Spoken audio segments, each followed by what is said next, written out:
je vais parler d'un sujet, des fois qui, subhanallah, beaucoup de gens des fois se plaignent. Et des fois, c'est pas facile. Tu vois des gens qui, subhanallah, ils n'arrivent pas à retrouver la saveur dans l'adoration.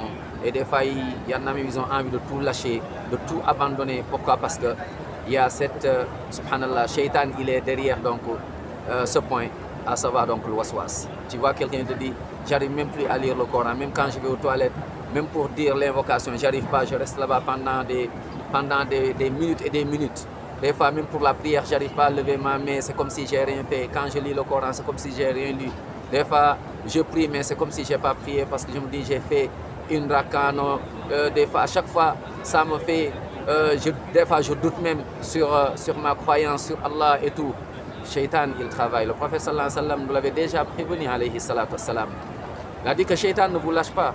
Des fois, il va te pousser jusqu'à te dire qui a créé ceci, qui a créé cela, qui a créé ceci, pour atteindre, arriver jusqu'à Allah et même te faire douter d'Allah. Il dit non, sallallahu alayhi wa sallam, soyez croyants, il n'y a que Allah subhanahu wa ta'ala. Donc, mon frère, ma soeur, rappelle-toi de ces choses. Il y a 3 personnes qui vont inaugurer l'enfer. Et ces gens, pourtant, ils ont l'acte que toi, peut-être tu cherches. C'est-à-dire, c'est les gens qui adorent Allah, qui soit lisent le Coran, qui lisent le Coran, qui apprennent, enseignent et tout, qui sont dans la religion. Et le riche qui dépense dans le sentier d'Allah, fi sabilillah. Et celui qui, machallah, se battait donc dans le sentier d'Allah jusqu'à la mort. En apparence, tu vois, machallah, ils ont ce que, quand on les voit, on dit machallah. L'acte est là. Toi aussi, tu cherches l'acte. Mais tu sais pourquoi ces gens, le prophète sallam nous dit, ils vont inaugurer l'enfer?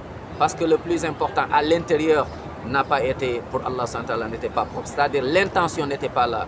Il n'avait pas, subhanallah, une bonne intention. Et il ne faisait pas l'acte pour Allah. C'est-à-dire, intérieurement, ce que personne ne voit n'était pas propre, n'était pas pur. Donc toi, mon frère, ma soeur, sache que le plus important, ce n'est pas ce que les gens voient, mais c'est le point de départ d'abord. Pour qui tu fais la chose? Donc, si tu veux faire, alhamdulillah, tu as une bonne intention, alhamdulillah, et tu essaies de le faire comme le prophète sallam, il l'a enseigné, alhamdulillah, ça suffit. Maintenant, dis-toi que tu dis Allahu Akbar une fois, ça suffit. Shaitan te dit des fois, te fait waswas, non, tu ne l'as pas bien fait, c'est pas grave, ne le reprends pas, laisse. Ouais, non, il faut que tu le répètes encore parce que tu n'entends pas. Non, la solution c'est que ne donne pas d'importance donc à cette chose. Waswas, plus que tu donnes de l'importance, ça devient un point. Tu donnes trop d'importance à la chose, tu te fatigues et là ça s'agrandit, ça agrandit et après ça va te ronger, ça va rentrer dans ta prière, après ça va encore rentrer dans ta croyance. Ne lui donne pas d'importance. Même si en apparence tu dis mais j'ai rien fait, sache qu'Allah il te récompense parce que innamal a'malu binniyat, les actions ne valent que par les intentions. Allah te récompense, ton intention est pure et propre et sincère, donc ne te fatigue pas, laisse. À force de banaliser, à force de sous-estimer ça, ça va partir. Mais si tu lui donnes de l'importance, mon frère, si tu lui donnes de l'importance, ma soeur, sache que ça va te ronger le cerveau. Subhanallah. Ça va te fatiguer, ça va te donner encore d'autres soucis. Ne lui donne pas d'importance, ça va partir, Inch'Allah. La deuxième chose, comme j'ai dit, c'est l'intention. Innamal a'mal binniyat. Les actions ne valent que par les intentions. La troisième chose, c'est le hadith que je t'ai dit. Donc voilà, quatrième chose, et la yukallifullahu nafsan illa wus'aha. Allah n'impose à aucune âme une charge supérieure à sa capacité. Ce que tu ne peux pas, c'est pas grave.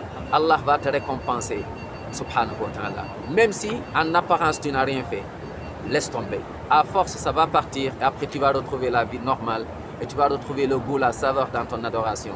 Mais si tu ne suis pas ces conseils, mon frère, ma soeur, tu veux coûte que coûte. Non, il faut que j'améliore, il faut que subhanallah, je perfectionne. Non, non, non. Tu as fait une fois, c'est fini. Laisse Allah, il te récompense. Et ton intention est propre et pure. Et Allah, c'est ça qu'il veut de toi. Et après, ça va partir, Inch'Allah. Qu'Allah SWT nous préserve, qu'Allah SWT veille sur nous, qu'Allah SWT nous guide, qu'Allah nous fasse comprendre la religion. Si on comprend vraiment notre religion, on va, Inch'Allah, vivre heureux, bidnillah.